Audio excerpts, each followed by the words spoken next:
Welcome back to the Empire of the Isles, a rich, Victorian-inspired fantasy world with a distinct style and an exotic cast of characters.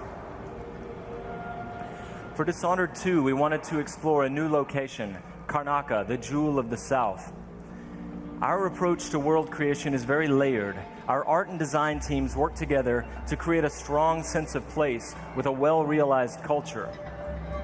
It's based on the people living there, the work they do, the architecture, economy, the climate, even the food and songs.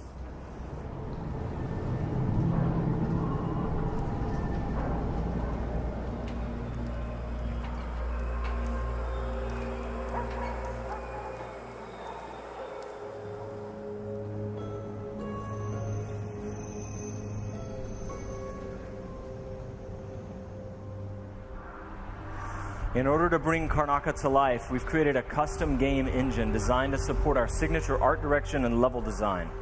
We wanted Dishonored 2 to resemble a painting in motion, so we've given considerable thought to our lighting and the way it plays across every surface. We've created custom tools to support the interruptible, real-time narrative scenes necessary for a stealth simulation. And the same is true for our approach to audio, both in terms of atmospherics and stealth gameplay.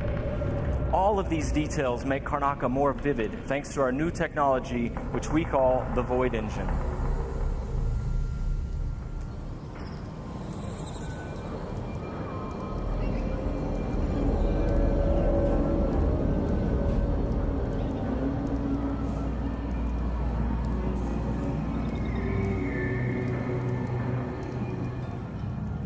In crafting spaces for you to explore, we've got several creative goals. We want the environment to feel coherent and complete, plausible. Where do these characters live and how do they get to work? Is there a viable pathway that makes sense? Where do they take their breaks or stop for lunch? But it goes further than that. For Dishonored 2, we felt compelled to ask ourselves about the history of a given street or shop. What was there a decade before the player arrives in Karnaca? Often you can see the layers of history, watermarks on the wall from past floods, peeling posters and advertisements from years ago. We want every market, every alley to tell a story and to offer you the chance to see something novel or intriguing.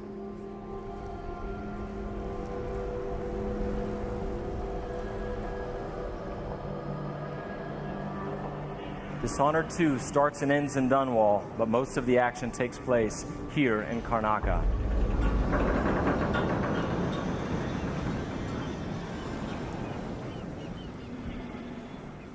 All right, there you go. Your first look at Dishonored 2. Thank you. On behalf of all my teammates at Arkane and Lyon who worked so hard to bring this to you, and my dear friend Rafael Colantonio, thank you so much for all the passion you've given the game.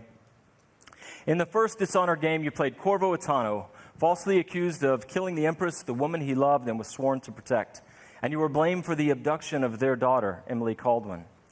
After escaping on the night of his execution, Corvo is gifted with supernatural powers and dedicates himself to avenging the death of the Empress and restoring young Emily to the throne. As we began to work on Dishonored 2, a single question haunted us. What became of Emily Caldwin? How would her experiences affect her, and what kind of ruler would she become? We envisioned Emily grown up, 25 years of age, and then we began to imagine what she'd be like as a heroic figure, as someone fighting for her life against the forces of deceit. We developed a vision for Emily Caldwin that excited us, and at E3 last year, we shared that vision with the world. Dishonored 2 is set 15 years after the first game. Emily Caldwin rules the Empire, watched over by her father, Corvo Attano.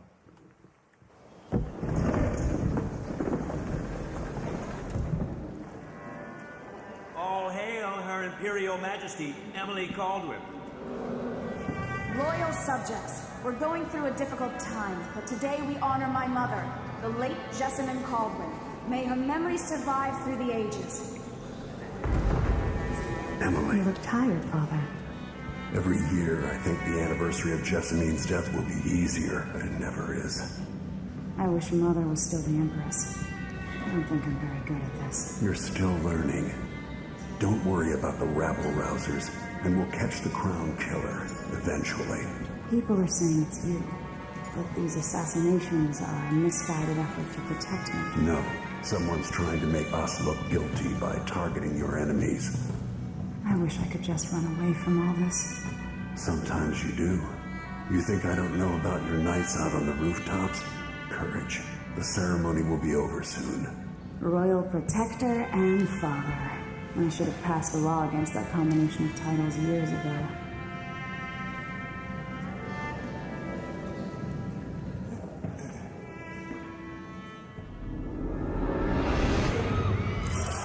When an otherworldly usurper seizes the throne, the fate of the Empire is left hanging in the balance. Dishonored 2 offers you the choice of playing as Empress Emily Kaldwin or the Royal Protector, Corvo Attano. Emily and Corvo are both fully voiced this time, with their own perspectives and emotional responses to the events transpiring around them. Whoever you choose to play, you've got to flee Dunwall, your home, and travel to Karnaca in order to unravel the threads of a conspiracy and take back what's yours. I've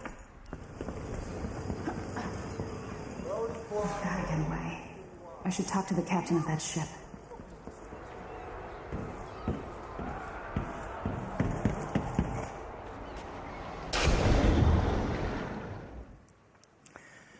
Dishonored is known for unscripted, simulation-driven missions where no two players ever have the same experience.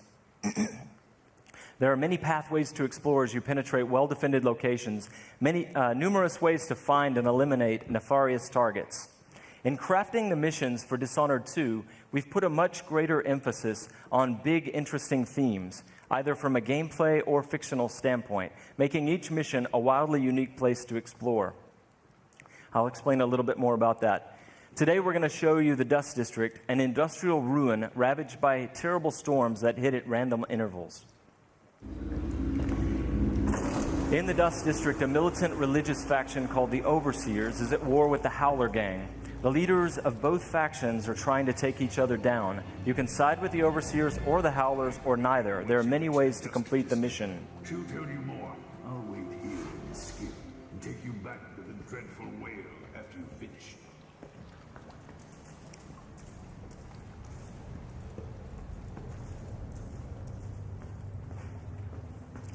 Everything you see here is rendered in the Void engine, designed to create atmospheric and exploration-rich spaces.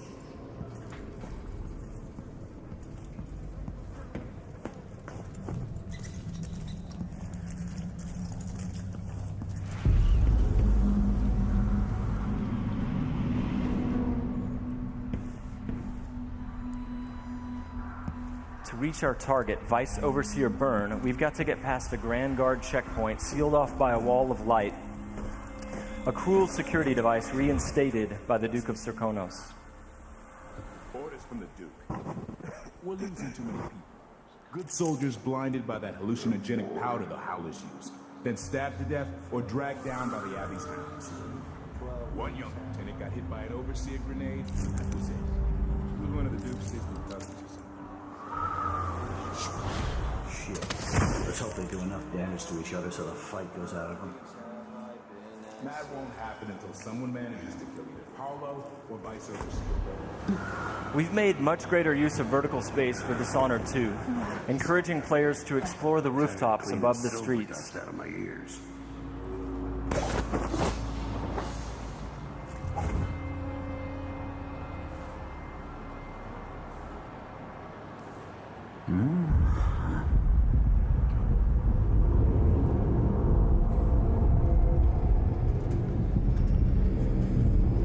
Dust from the mines.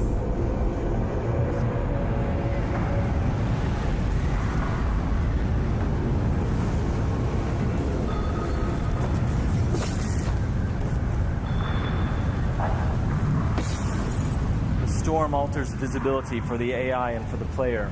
A random storm hits and Emily comments on it. Many of the security devices in Dishonored 2 are powered by wind, a unique feature of Karnaca, so here we're switching off the windmill to get through the wall of light.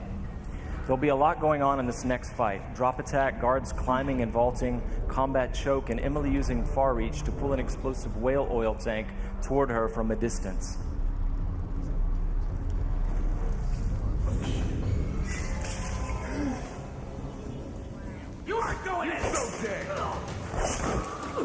Let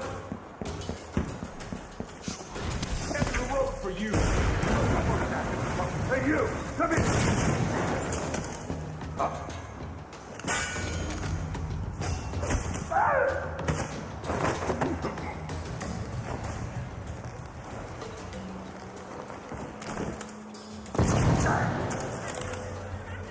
All right, let's jump forward closer to our target, Vice Overseer Byrne. The Overseers are fighting the Howler Gang for the hearts and minds of the people of Karnaca. What happens here will influence Karnaca's future and the endgames. The Vice Overseer hasn't shared his plans with me. He's upstairs now, so I assume we'll learn something before long. Here we're going to use Emily's Mesmerize power to lull a group of Overseers into a stupor, evading combat altogether. Mesmerized, they won't notice Emily or even remember that she was here. There you are. I feel so empty right now.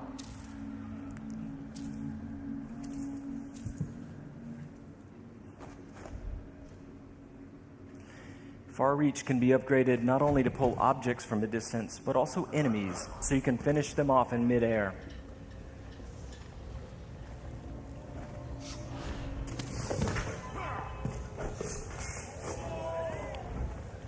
This time, all of Emily's powers, which are new, and all of Corvo's can be fully upgraded using entirely new skill trees, giving you the ability to customize more deeply.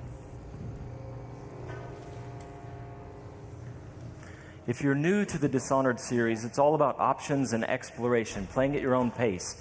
The game has many different pathways through each mission, and also different approaches, stealth or combat, lethal or non-lethal, and a wide array of supernatural powers that will dramatically change the experience as you play.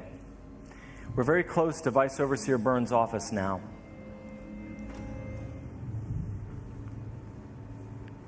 The Duke will topple soon. The Sisters of the Oracular Order have seen it, and I feel it in my bones. So this stalemate with the Howlers must be resolved. Byrne is giving a briefing using a projector. We're going to plant a stun mine and then link several of the Overseers with Emily's domino power, so that whatever happens to one of them will happen to all of them. They share the same fate. Died trying to bring power. We suffered fatal injuries. Somehow we come back the next day to fight again.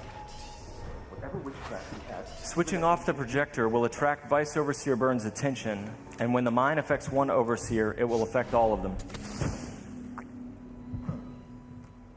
Go check, brother. Right away.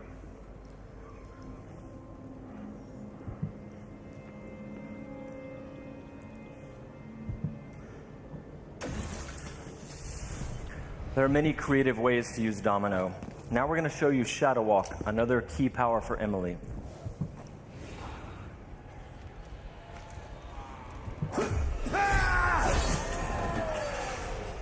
Shadow Walk is useful for stealth and combat. You saw it in the announced trailer that we made for the game, and you can fully use it in the game.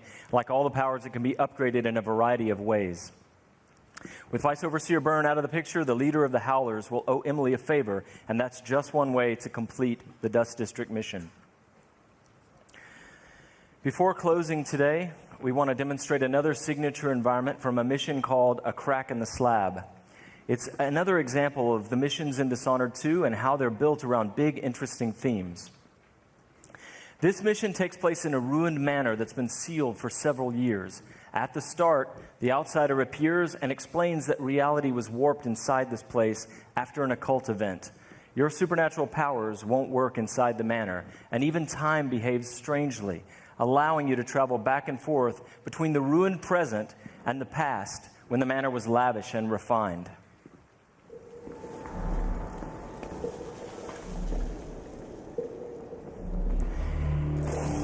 Here we're in the present when the manor is in ruins.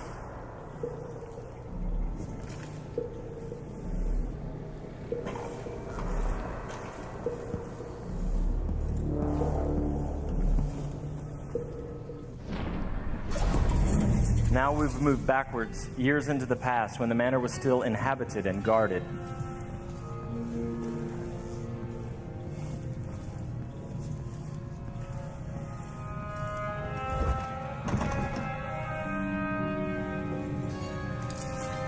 Looking through the lenses of the Outsider's timepiece, you can see the alternate timeline. This is useful for solving puzzles, as you've seen, but it can also be used to avoid or take down enemies. You can watch enemies in the alternate timeline and then step through to execute your plans.